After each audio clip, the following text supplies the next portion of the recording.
હવામાન ખાતા દ્વારા પંચમહાલ તથા આજુબાજુના જિલ્લાઓમાં આગામી 24 કલાક માટે ભારે વરસાદની આગાહી અને રેડ એલર્ટ જાહેર કરવામાં આવ્યું છે. જે વિસ્તાર છે જેની અંદર પાણી ભરાઈ શકે એની અંદર સમગ્ર જિલ્લા જે છે એ આવે એવી એની ફોરકાસ્ટ છે.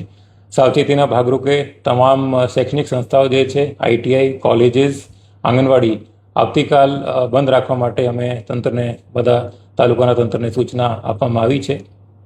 ખાસ તંત્રની તૈયારી જિલ્લા જે કંટ્રોલ રૂમ છે, તાલુકા કંટ્રોલ રૂમ છે, ફાયર ડિપાર્ટમેન્ટ છે, પોલીસ ડિપાર્ટમેન્ટ છે, પંચાયત ડિપાર્ટમેન્ટ છે, બધાને એલર્ટ મોડ ઉપર અમે રાખ્યા છે. કોઈ પણ જગ્યા પાણી ભરાવાનો પ્રશ્ન આવે અથવા કોઈ રોડ ઓવરટોપ થાય, ઇમિડિયેટલી એના ઉપર રેસ્પોન્સ કરવામાં આવે.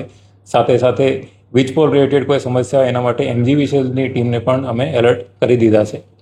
નાગરિકોને ખાસ અપીલ છે, કારણ કે રેડ એલર્ટ જે છે એ દિલ્હીથી પણ આવ્યું છે.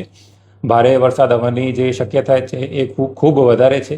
ગ્રામ્ય વિસ્તાર, શહેરી વિસ્તારમાં અલગ પ્રકારની તકલીફ ઊભી થઈ શકે છે. એટલા માટે જ્યાં વધારે વરસાદ હોય અથવા રોડ ઉપર પાણી ઓવરટોપ થતું હોય ત્યાં જોખમ ના લે અને પોતાનું વાહન જે છે એમાંથી બહાર નહીં કાઢે.